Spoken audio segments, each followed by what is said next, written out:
Hello, everyone, and welcome to Soul Stained Ink. My name is Beth, and I am here today to fulfill a promise.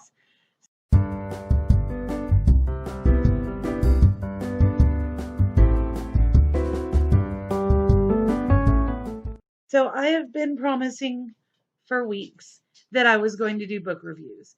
A couple of them are books that I just read on a whim because I enjoy reading, but most of the books I've been promising to review are those that I am reading for my graduate studies in English. So now that I've gotten that out of the way, I'm going to go ahead just right into my first review. One of the classes that I am taking this semester is Major Figures in American Literature, and within that broad topic, our actual topic of discussion this semester is Black authors. So our actual class name is the Black Lives Matter mixtape, and the professor has broken down each of these sets of authors into the different parts of a mixtape, basically. Some of you will have never actually had the pleasure of seeing a real mixtape. I, being from the 80s and 90s, have seen one, and I love that the professor has broken it down this way. I am not loving the books that we're reading right now, but that's something else I'll talk about later.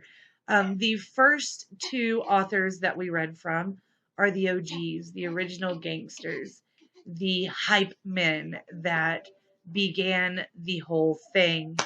And those two men are W.E.B. Du Bois and Booker T. Washington.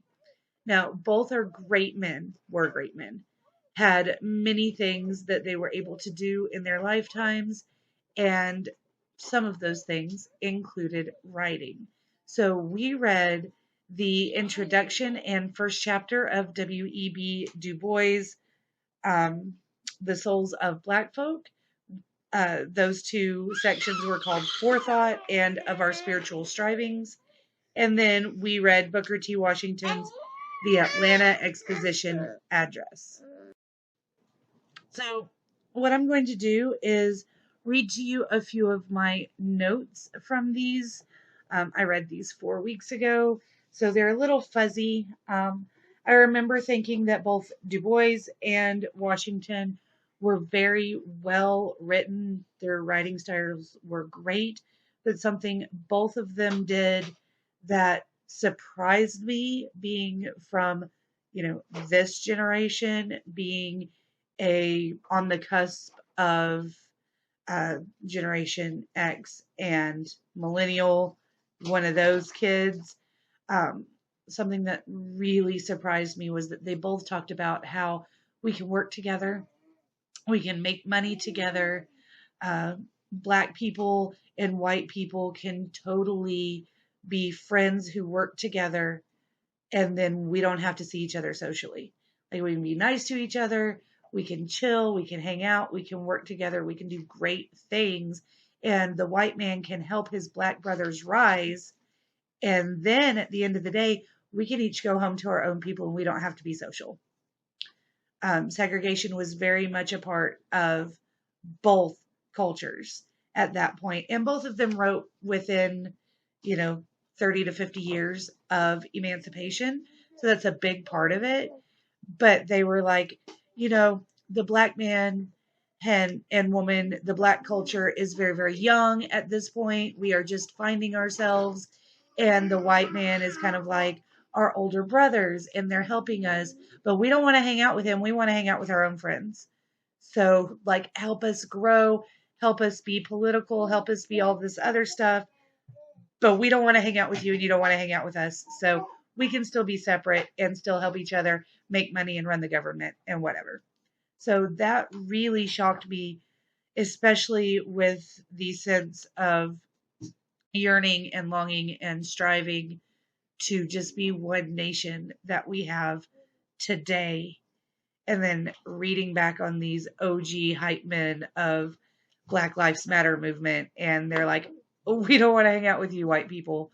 You go away, we'll go our way, and then when the workday comes around, we can all be friends.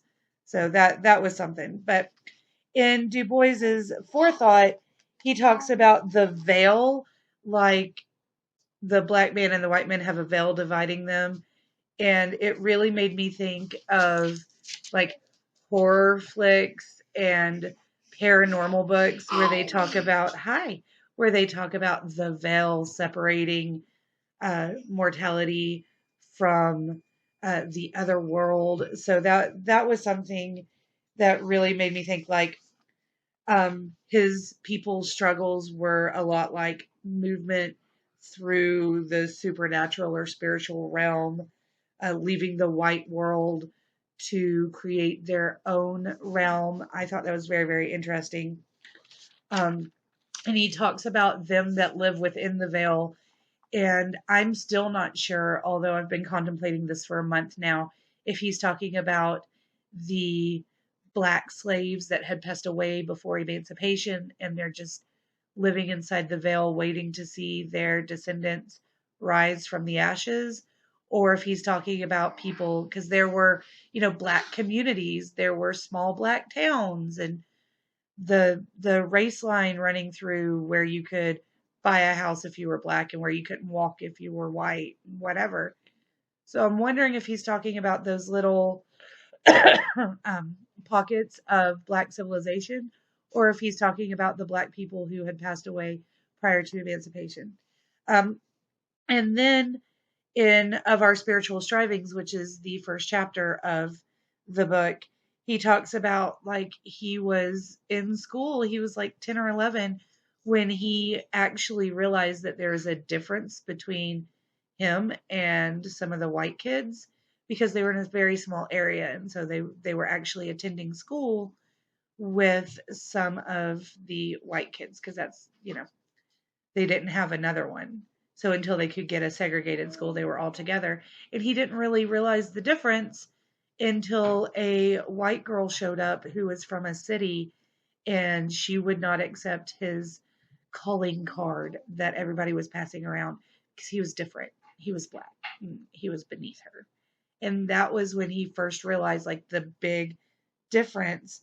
And he actually says that as an adult, he wants to be a coworker in the kingdom of culture, an American and a black man, double-sided or double-souled. And he's talking about like, I want to be an American, I want to work with you, but I also don't want to lose my blackness, and we need to keep segregated so that our culture does not die. He thought emancipation would fix prejudices, and that book learning or education would propel the black man forward, and that this prejudice would just kind of eventually drop away. Like I said, I only read the forethought and first chapter of The Souls of Black Folk. I think that when I have more time, I might go back and read the rest of the book. I gave those two sections a 4.5 out of 5 stars. It really made me think, and I would highly suggest you go and pick it up. Then we have Booker T. Washington's The Atlanta Exposition Address. And he's honestly sitting here, like the whole thing is about, he's attempting to get black Southerners to make friends with their white neighbors in every manly way possible.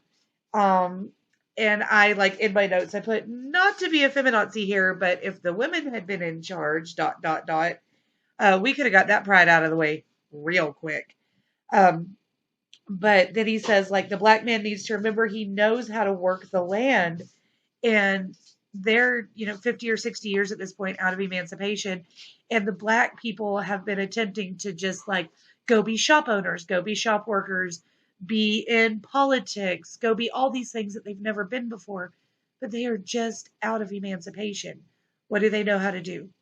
They know how to work the land and make crops that they can now make money off of. Because they've been making money for their owners for years. So he's telling people like, dude, go buy some land or rent some land or whatever and grow. Lease land from the white landowners and, pay them with part of your crop. This is what you know how to do while you're learning to be someone else. While you're learning what your true potential is, work the land for yourself. And I thought that was very interesting.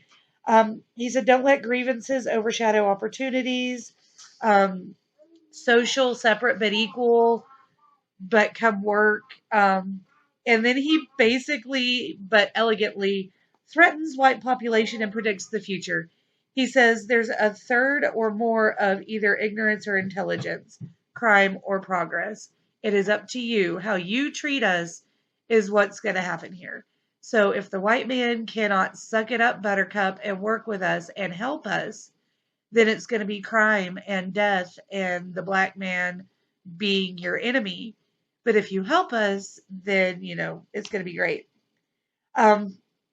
He also talks about like gifts from Northern philanthropists, kind of poking fun at Southerners who have not been doing this. And his speech was very, very well received. And then at the end of this is tacked a little thing that talks about how he sent it to Grover Cleveland. And Grover Cleveland was like, that's a good speech. We could be friends.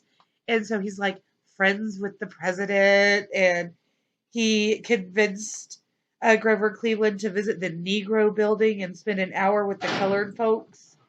And he basically says that narcissistic, uneducated folks are prejudiced and everybody else just kind of knows that we can be separate but equal and everybody can do their own thing and it's great.